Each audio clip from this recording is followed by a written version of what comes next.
lamang ang Onyx Philippines pagdating sa ating mga predictions.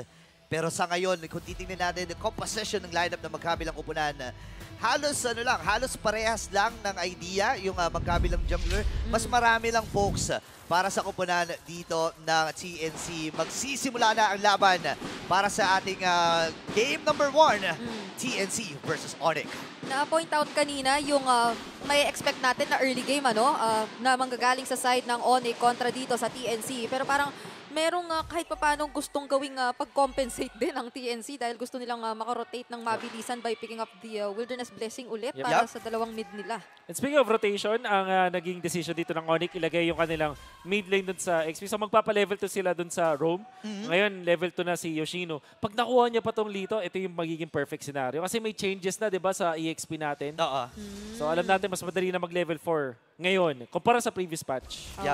Boy, pero may maagang attempt na ginagawa dito ang Onyx Philippines. Baba sa 20% yung buhay ni Goyo. Mapapatipi siya, so may mga maiiwan siya or madedelay siya ng ilang minions dito sa may gitnang bahagi. Pero kung babalikan natin, kanina may history, may trivia doon na mas marami palang na ipanalong laban ang TNC against Onyx Philippines kapag naglalaban sila. Oh, nice. Interesting. Asa hul na ever since. Pero sa ngayon, titignan natin ang mga emblems brought us by FWD Life Insurance. Mamaya na pala tingnan. May clash kasi. Oy, may clash May nagaganap dito na pagbagsak ng Appraiser's Wrath na kinakailangan naman layuan kahit papano. Pero ngayon parang ito pala ang similarity talaga ng Khalid at Terizla. Harap-harapan nating nakikitang hampasan. Di ba? Halos magkaparehas lang sila talaga ng kits na naibibigay. And ngayon, level 3 pa lang naman si Jesus. Same with Gem. Pero may hatakan na magaganap para sa unang turtle ng ating game. Ryzen, Yoshino at Bentings magkakakitaan. Jesus level 4 na rin. Pero bababa na sa 5K ang buhay ng turtle na ito. Mauuna lang sa poke dito si Hesu kontra kay Yoshino kaya medyo nakakapang-alangan ang pagpasok. Pero nandun na yung Raging Sandstorm. Bawasan na talaga dito yung roamer ng Onyx Philippines. Kaya naman si King Kong makakasecure siya dito ng turtle. Andoon yung penalty zone pero wala munang tatamaan. Disengage pero syempre hahabulin daw nila pero yung buhangin buhangin. Napa-flicker na rin actually si Hesu doon And sa ngayon early stage, ano ba mga aasahan natin dito, Will? Dapat nakakalamang yung Onyx at they should be utilizing yung kanilang Cho and yung kanilang Martis. Naku, pero! Uy! Sakit! Uy, napaano na? Magkaka-ulti na yun, Yan na pala yung literal na condition ngayon ng TNC. Na nakita natin kung ano yung pwedeng dalhin kapag napagana at napatama talaga ni Bentings yung Iron Hook doon. Hindi naka-purify si Net, so todo ingat talaga ang kinakailangan. Naghintay doon si Bentix ng konting-konti lang. Kahit mga 2 seconds, 3 seconds, magkakaroon siya ng ultimate. Sadly, hindi yun yung nangyari. And now, Bentix still has got yung Bloody Hunt. Kaso na-invade sila ng kahit papano dito ni Ryzen. Naagawan nga siya doon ng, ng Green Camps. Pero medyo tahimik ang galawan ng ating magkabilang kupunan rito. Palitan na lang lamang 400, 500 para sa Onyx Philippines. Mahaba-haba pa naman ang oras na tatakbuhin para sa second 30 ng ating game. Itong dalawang XP laner natin, naglolokohan lang. Naghaharapan lang sila. Pero sobrang similar nga ng ginagawa ditong, or kung ano man yung intentions na nakikita natin mula sa parehas na kupunan, kung saan sila nagkakatagpo at the same time. Kaya parang literal na napakahirap makakita ng palitan o trades na nagmumula dito sa parehas na kupunan. At ngayon magkakaroon na naman ng isang turtle na bago magka-turtle, napaka-onti ng mga pangyayari. Sabi, 0 kills in 4 minutes. Medyo tahimik ang ating bakbakan. At yung mga pagtitipid dito ng mga teams ng kanilang flicker, for example si Yoshino, wala siyang flicker nung kanina na ginamit. Hindi rin nila na-utilize. I always feel na kapag mga objectives, magandang i-secure mo na, gamitin mo na yung mga flicker mo kahit ma-deads ka afterwards, basta nakagawa ka ng play for your team. Yun nga pero may hook na gagawin! Meron na ring Bloody Hunt, kinumit onto Gem, kaso makunat-kunat yata yun. Si Eso naman doon sa bandang likod, Raging Stancer, papalayo, kaso nahuli siya ng penalty zone. The sustain won't be enough. First blood goes to Gem. At yung turtle, kino-contest naman ng TNC. Kumonekta doon yung Iron Hook, pero may immune ni Ryzen. Si King Kong ngayon ang tina-target. Ryzen will still be able to secure the turtle at agad-agad na pag-alis mula sa parehas na kupunan.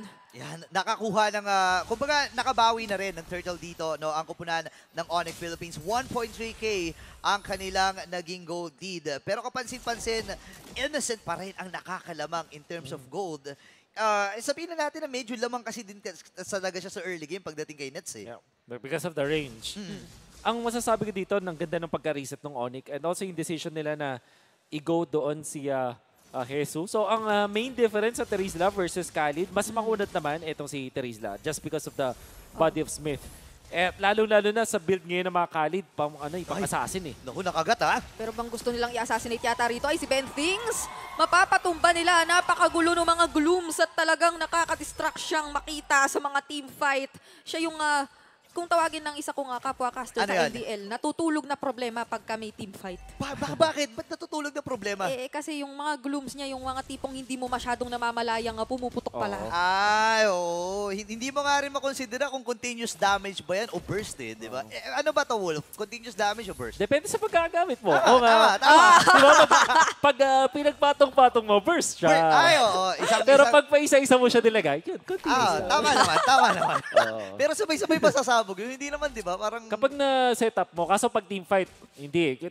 Siyempre, pag nakakita naman ng dalawang gloom yung kalaban mo, hindi naman pumunta yun dun eh. So, usually ang burst niya is kapag nasa defense kayo. Ay, okay. But So, I guess pag pag okay na yung CDR mo, tapos meron ka namang ulti, so marireset yung mga stacks mo, dun siya mag-count as the burst. at least may natutunan tayo. Actually, hindi ko nga makonsidera yung burst eh. O continuous damage Mahirap eh. talaga. Pero sa ngayon, nakakuha na ng 2 kill ang Onyx Philippines. Kahit pa paano, stable pa rin naman ang CNC. So masasabi natin na kahit nakakalamang ang Onyx, ang laki pa rin ang chance nila na makabangon. Kasi 7 minutes pa lang naman eh, di ba? Oh, lalo na dun sa top lane na nakikita naman natin, hindi napapabayaan si Innocent. Lamang pa nga siya in terms of gold, nabanggit natin earlier. At hindi talaga siya nilulubayan dito ni Ben Things. Hanggang mamaya ay sasamahan kita ganoon yung tipong pakiramdam. Samantalang sa Onyx, ay makakasecure lang naman sila ulit ng isa pang turtle dahil wala na nga nag-contest mula sa side ng TNC. No, sinuko na rin actually ni King Kong yung pag-attempt. Kasi kulang din sila eh. At saka ginugulo yun may top lane eh. Pero si Bentings Ita-target na siya. Nandoon yung Way of the Dragon. Nandoon din naman yung Bennett's Rage mula kay Innocent. Pero yung damage ay medyo hindi pa natin mararamdaman. Tinatapangan pa siya rito ni Ryzen at Yoshino. At mukhang makaka-convert ang Onyx into a turret doon sa top lane. At hindi sila doon nasasatisfy. Tignan mo naman ng kanilang nagiging panggulo rin dito sa pagpa-farm ni King Kong. Grabe oh. Parang walang nangyari. Oo. Alam mo, nakakatakot pala yung yung naka-ulting Martis. Ngayon ko lang na-realize. Kasi parang galit na galit siya. Parang gigil na gigil. May siga factor. By the way, brute force breastplate ang inuna dito ni Ryzen. So speed, yung gusto niya gawin. And kung papansin nyo, naka-quantum charge din siya. Mabilisan, brute force breastplate, tapos nag-isang fury hammer lang siya. Alam natin, ang mga Martis, di ba, minsan pure damage. Minsan, molten essence ito tank item.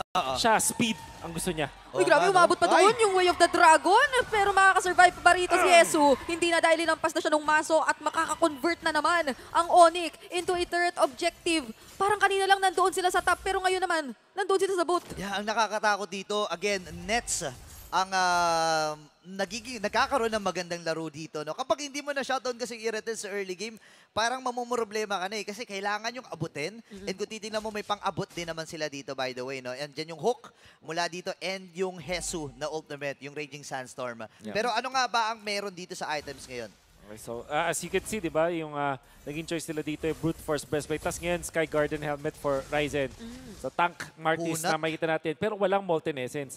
Kaso yung Fury Hammer na yan, yung casual Fury Hammer na yan, nagbibigay sa kanya ng penetration. Enough na yan para maging masakit. At syempre, pag talagang tinamaan nung decimation, kakati talaga. So, you have to watch out for this for TNC.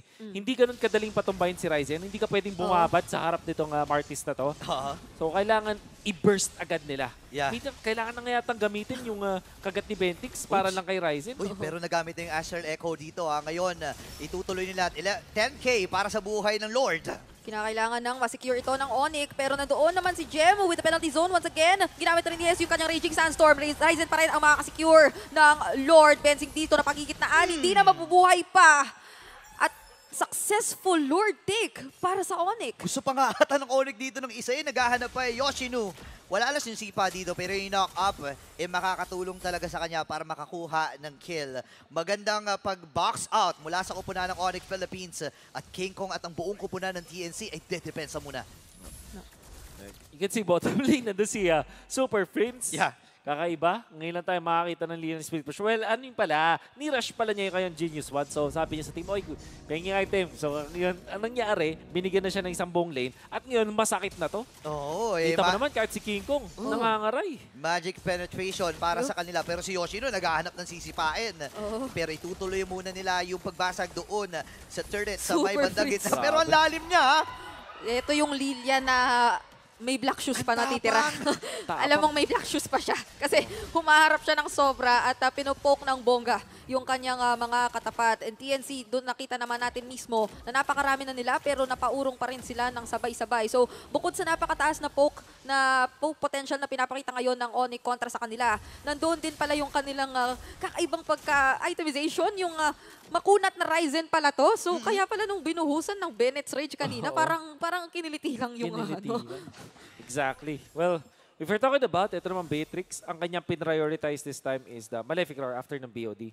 At ito dapat yung signals para sa TNC na gamitin na yung kanyang ultimate. And by the way, sinabi natin na nakita rin natin sa graph, di ba? Yep. Early to mid talaga lamang yung Onyx. So, pasok pa rin to sa win condition nila. If ever na gustong manalo ng Onyx sa game number 1, mas magandang tapusin na mas maaga tong game na to. Yeah, actually, kini-question nga natin yung first part ng game na dapat Onyx ang lamang doon sa nangyayari. Right after yung unang 30 ng ating game, adjustment kagad para sa Onyx Philippines. Priority kagad doon sa gold lane at tuloy-tuloy yung pag-abante ng Onyx Philippines dito. And kung titingnan natin in terms of gold earn, ang maganda naman, hindi nagpapahuli talaga itong si Innocent. And wala pang debt itong si Innocent. So yung window sa kanila o yung insurance nila pagdating sa mid to late game, or nasa mid na kasi tayo, pagdating ng late game ay nandun pa rin. Yes.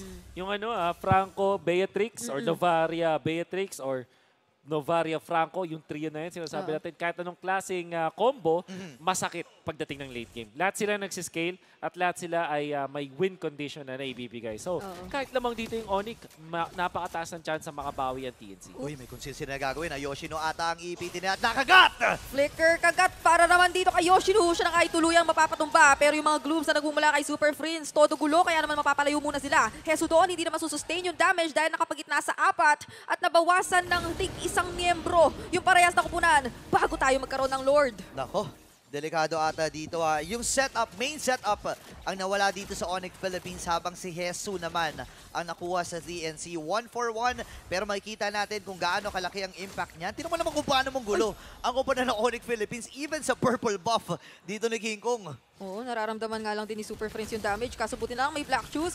Bennett's Rage na binasto ay sumasakit na rin kahit papaano. Siguro dahil na rin sa nabanggit na meron na siyang Malefic Roar.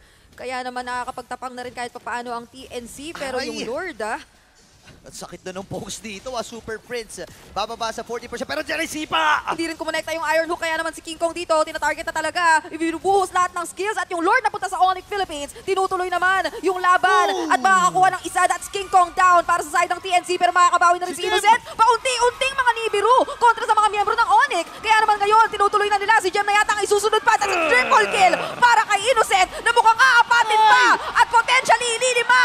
Pero makakatakbo naman papalayo si Nets. Hindi pa siya tapos pwede pa siya mag-snipe dito. Hindi, uuwi na muna itong si Innocent. 4-man down para sa TNC. Napakaganda pag-punish mula dun sa TNC. Pero maganda rin naman yung Lord Dance na nakita natin mula sa Onyx.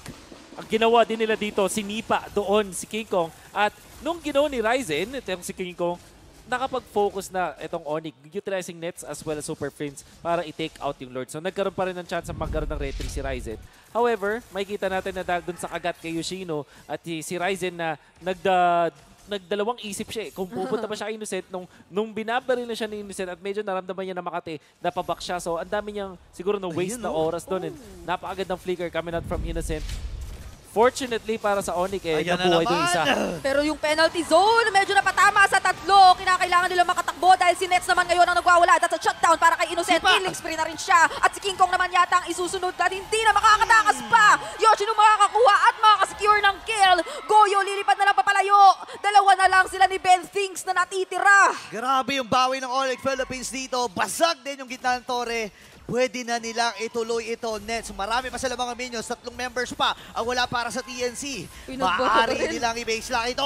Napakasakit na pala ng damage ni Nets on to Ben Oy! Sticks. At nag-penalty zone at Nice mukhang block! diretso na pala. Isang bagsakang clash lang ang kinailangan. Onyx Philippines takes game number 1. Nagmamad